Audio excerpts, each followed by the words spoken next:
कहीं से पढ़ा बिल्कुल है। सर, ये बताने की उसने ज़रूरत नहीं है कि वो सिर्फ़ और सिर्फ़ इस्लाम की आड़ में वो नफ़रती एजेंडा को आगे बढ़ाता है। ठीक है, ये बताने बिल्कुल की सही ज़रूरत नहीं बोला है आपने। और वो आतंकी कनेक्शन भी सामने आ चुका है। श्रीलंका में ब्लास्ट हो, बांग्लादेश में ब्लास्ट हो और कौन इस्लाम में कहाँ लिखा है कि भाई आप मासूमों को, निर्दोषों को मारकर अपना एजेंडा आगे बढ़ाएँ। आप मंजूर साहब, जाकिर नाइक भगौड़ा हिंदुस्तान के लिए मोस्ट वांटेड, पाकिस्तान में रेड कारपेट वेलकम, लेकिन भारत में भी कई मुस्लिम जो हैं वो प्रभावित होते रहते हैं। नहीं, बिल्कुल प्रभावित होने की कोई बात नहीं है। पहुँचा वहाँ पे खाक जहाँ का ख़मीर था। हम्म। असल में आतंकवाद से जुड़ा हुआ वो मुल्क जो पूरी दुनिया में आतंकवाद को बढ़ावा दे रहा है और वहाँ के लोग जो बढ़ावा दे रहे हैं, ऐसे ही लोगों ने उनको वहाँ पर मदऊ किया है और वो वहाँ पर गए और वो वहीं का होके रह जाएँ और हमारे मुल्क को, हमारी ज़मीन को, हमारे हमेशा के लिए ऐसे लोगों से छुटकारा मिल जाए कि ऐसे नालायक और बदतमीज लोग जिन लोगों ने आपसी सौहार्द को बिगाड़ने की कोशिशें की, मुल्क के ताने-बाने को बिखेरने की कोशिश की, इसलिए हिंदुस्तान ऐसे लोगों को कभी भी एक्सेप्ट नहीं करता है और ना ही यहाँ के वातावरण में वो जचता था, ना ही यहाँ पर वो संभल सकता था। इसलिए यहाँ से भाग गया और वो भगौड़ा ऐसा है कि वो कभी इस जान में, कभी इस मुल्क में, कभी वो उस मुल्क में जाएगा। लेकिन याद रखें हमारे मुल्क की नीति, हमारे मुल्क की जो नीयत है वो एकदम साफ है। हम उन्हें जगह देंगे जो अमन और पसंद होगा। हम उन्हें जगह देंगे जो शांति को एक्सेप्ट करता है। हम उन्हें जगह देते हैं जो दिलों को दिलों से जोड़ने का काम करते हैं। हम ऐसे लोगों को जगह नहीं दे सकते जिन लोगों ने हमारे मुल्क के वातावरण को बिगाड़ने, अपनी बोल से, अपनी चाल से, अपने एक्ट से, अपने किसी भी सेक्ट से हमारे लोगों के अंदर में अगर कोई फूट डालने की कोशिश करता है, ऐसे लोगों को बिल्कुल कोई भी जगह नहीं मिलनी चाहिए और आने वाले दिनों में भी हमारे मुल्क में ऐसे लोगों को जगह नहीं मिलेगी। और अगर हमारे एजेंसी के रडार पर वो आएगा तो वो बख्शा नहीं जाएगा। इस बात की हम कामना भी करते हैं और उम्मीद रखते हैं। बहुत अच्छी दूसरा बात, बहुत पहलू अच्छी ये बात, बहुत अच्छी बात, दूसरा बिल्कुल। ए जी। दूसरा एक पहलू ये है कि वो लोग जो इनको फॉलो करते हैं, वो हमारे मुल्क के लोग हैं ही नहीं। वो दूसरे मुल्कों में फॉलो करते हैं, इसलिए वो वहाँ पर चला गया। हमारे मुल्क के लोगों ने ऐसे लोगों को धुतकार के भगा दिया है और हमारे लोगों ने अमन और शांति को कबूल किया और हमेशा हमारा मुल्क अमन और शांति का गहवारा बना हुआ रहे। बिल्कुल, बहुत अच्छी बात कही है और मुस्लिम धर्म गुरु होने के नाते बिल्कुल मैं चाहूँगा कि जो वो तकरीरें करेगा, मजहबी तकरीरें, बिल्कुल वीडियो के ज़रिए वो तो चाहता है कि भारत तक वो स्प्रेड हो मैसेज। पाकिस्तान और जाकिर नाइक की कोशिश ये है कि जहर वहाँ कराची में उगलेगा और मैसेज यहाँ तक पहुँचे। लेकिन हमारी आपकी एक कोशिश होनी चाहिए कि हमारे आपके युवाओं के मोबाइल तक, चूँकि मोबाइल का ज़माना है, वो चीज़ें ना पहुँचे और वो जहर उनकी दिमाग तक ना पहुँचे।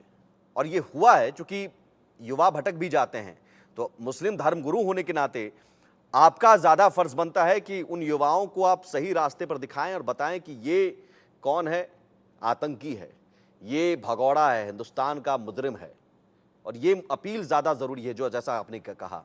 लेकिन ठीक है मोहित शुक्ला जी, भाई पाकिस्तान कब सुधरेगा? मतलब ये सवाल है कि कोई भी देश अपने देश में बुलाता है कि किसी वैज्ञानिक को बुलाता है, कृषि के क्षेत्र में अगर कुछ ज़्यादा इनोवेशन की बात होती है तो वहाँ पर एक्सपर्ट को बुलाता है, अलग अलग सेमिनार करता है, विकास की बात करता है।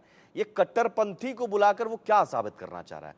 मतलब ये साबित वो अभी भी पाकिस्तान को लगता है कि यहाँ के मुसलमानों को भड़काया जा सकता है? देखिए, पाकिस्तान ने जो ये कार्य किया है, इससे उसने पुष्टि कर दिया है कि वो भारत का विरोधी है, भारत के अपराधियों को वहाँ शरण देता है। हम्म। एक एक कहा गया है ना कि अपराधी चाहे जितना शातिर हो, दुष्ट हो, वो कोई ना कोई ऐसी गलती करता है, जिससे खुद पूरी दुनिया के सामने पाकिस्तान आ गया है कि वो आतंकवादियों को, और जैसा भी मौलाना साहब ने भी कहा कि वो इस्लाम का भी विरोधी है, यहाँ के मुसलमान भी उसको नहीं मानते हैं। तो एक ऐसे व्यक्ति को जिसको भारत के मुसलमान भी नहीं मानते हैं और वो हिंदू हिंदू धर्म और अन्य धर्मों के खिलाफ भी लोगों को शुरू से भड़काता रहा, देश का अपराधी है, आतंकवादी है। और अभी आपने पूरी कुंडली उसकी सबको बता दिया साक्ष्यों के आधार पे, तो आज इस बात की पुष्टि हो गई। और जाकिर नाइक ने वहां जाकर भी ये पुष्टि कर दी कि इसके ऊपर जो आरोप लगे वो बिल्कुल सही है, क्योंकि पाकिस्तान शुरू से ही भारत का विरोधी देश रहा है। उसने हमेशा उन लोगों को संरक्षण दिया जो भारत के विरोधी रहे हैं, चाहे दाऊद हो या अन्य हो। तो इस प्रकार से उसने ऐसा करके अपने ही जाल और शिकंजे में फंस गया है पाकिस्तान, और उसने जो सम्मान दिया है, अभी आपने शुरुआत करी थी कि उसका बहुत स्वागत हो रहा, सत्कार हो रहा है, तो इससे पूरे विश्व के सामने उसका असली चेहरा आ गया और उसने शुरू में मीठी-मीठी बातें करके पी चैनल के माध्यम से और शांति और अमन का संदेश देके लोगों का बरगलाया, फुसलाया, धर्मांतरण कराया और अजीबो-गरीब बातें कही, जैसे ये वेद तो पहला पुराना ग्रंथ हो गया है, अब जो कुरान है वो बिल्कुल नया है और वही बीच के सारे ग्रंथ गलत हैं। और इस प्रकार मैंने बहुत सारे वीडियो उनके सुने, बल्कि वेदों को सनातन कहा गया है।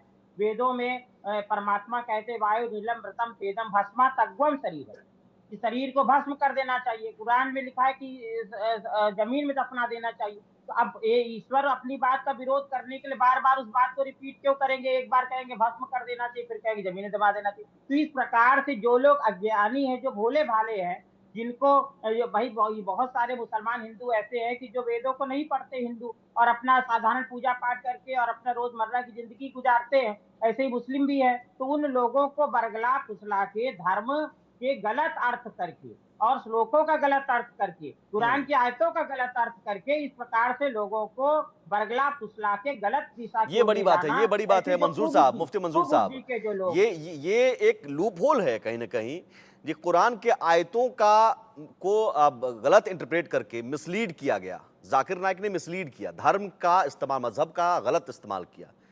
तो ऐसे में आप देखिए, धर्म गुरुओं का यहाँ पर बड़ा रोल था। नहीं, रोल था भी है और रहेगा। मुल्क के अंदर में ताने-बाने को बिखेरने के लिए और उसको बिगाड़ने के लिए जो भी ताकतें सरगर्म होती हैं, ऐसी ताकतों के खिलाफ हम सभी खड़े होते हैं।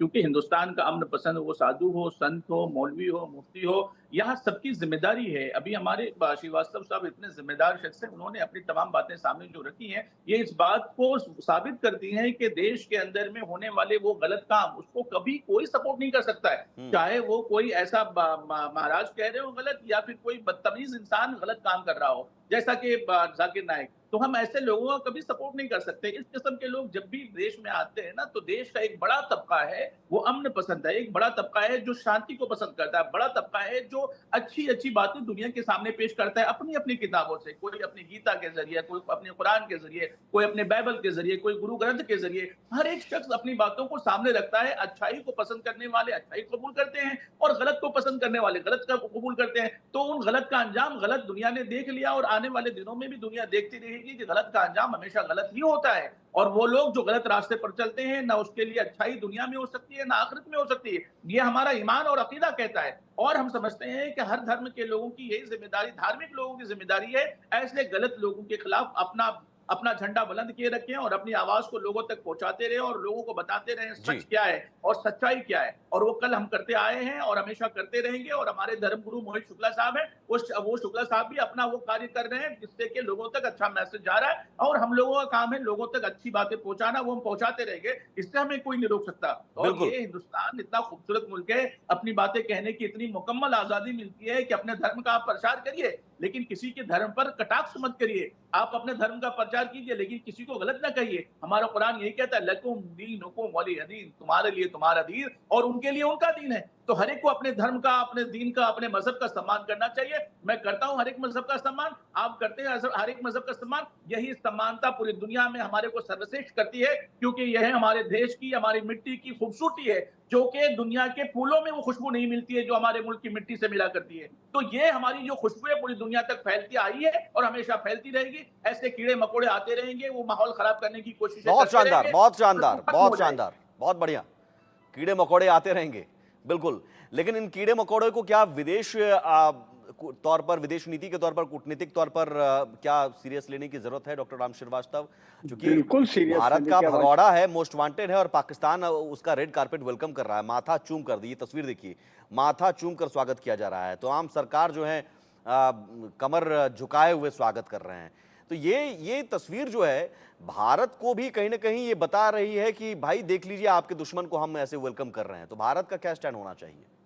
भारत का स्टैंड बिल्कुल साफ सुथरा है कि हम आतंकवाद को किसी भी कीमत पर बर्दाश्त नहीं करेंगे। और हमारे प्रधानमंत्री ने साफ कह दिया है, आवश्यकता हुई तो हम हमारे इस तरह के आतंकवादी दुश्मनों को पाताल के भीतर घुसकर साफ कर देंगे। तो देखिएगा, बात बिल्कुल सिंपल सी है, क्योंकि पाकिस्तान की आज की जो हालत है, ना खाने के लिए है, ना पीने के लिए है। वहां पर कितनी आबादी परेशान हो रही है, अपन सोच भी नहीं सकते, कल्पना नहीं कर सकते हैं।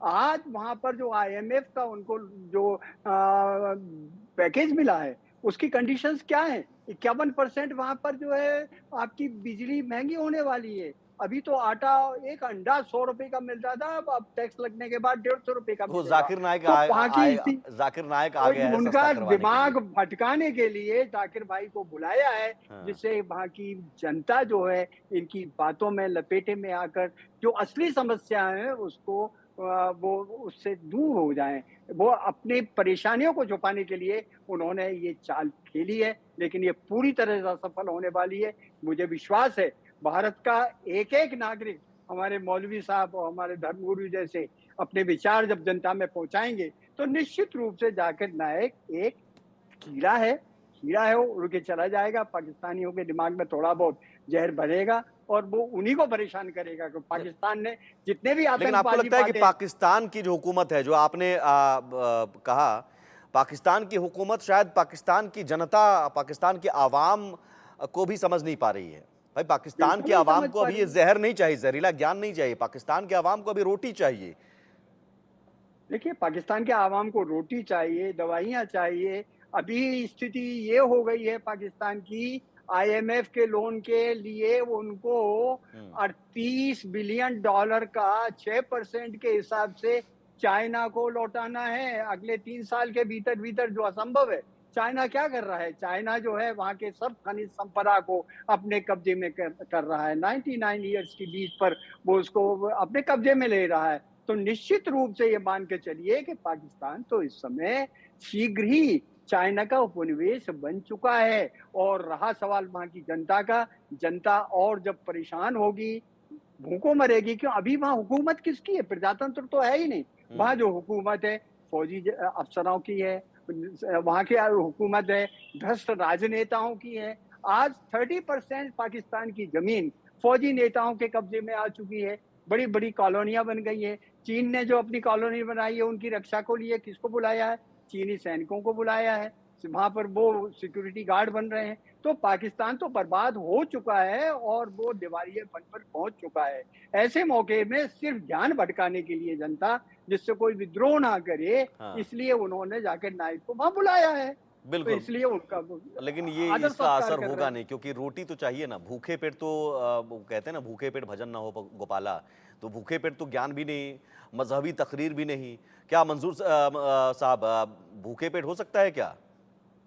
नहीं, नहीं, देखिए वहाँ की हालत के बारे में कुछ बयान करना भी बेकार है, क्योंकि हम्म। वहाँ की आवाम भी वैसी बेहुदा कौम की तरह बन चुकी है जिस तरह वहाँ की सरकार है। और वहाँ की सरकार की हालत दुनिया में जगजाहिर है। ठीक है। दुनिया की तमाम बड़े फोरम पर किस तरीके से बेइज्जती का सामना उन्हें करना पड़ रहा है, ये जगजाहिर है, कि हमें बताने की भी जरूरत नहीं है। और अब अपना कीमती वक्त और अपना कीमती अल्फाज उसके लिए जाय करने के बजाय, बर्बाद करने की बजाय, अपने मुल्क के उन तमाम लोगों से कहना ठीक है चाहेंगे सर, कि बिल्कुल, ऐसे बहुत सही बात ऐसे कही आपने। बिल्कुल। बहुत सही आप कुछ आपने जा ही बात नहीं कही। बहुत जाएंगे। शुक्रिया सर। हम अपने वक्त कम है, अपने लोगों को बताना वक्त कम है, यहीं पर ख़त्म करना होगा। डॉक्टर राम श्रीवास्तव जी, मोहित शुक्ला जी और मंजूर साहब, बहुत शुक्रिया। पाकिस्तान ये समझने को तैयार नहीं है कि वो ख़त्म हो चुका है। अब उसे सर्वाइव करने के लिए ना एक्सपर्ट को बुलाना चाहिए। आप वैज्ञानिक को बुलाइए, आप एग्रीकल्चर एक्सपर्ट को बुलाइए, डेवलपमेंट का सेमिनार रखिए। जहर उगलवाने वाले को आप बुलाएंगे तो उससे कुछ होगा नहीं। अब भारत के खिलाफ तमाम साजिशें करते रहिए, उससे कुछ होना जाना है नहीं। एक छोटा सा ब्रेक के उस पार भी खबरें जारी हैं, लेकिन उससे पहले इस वक्त की हेडलाइंस।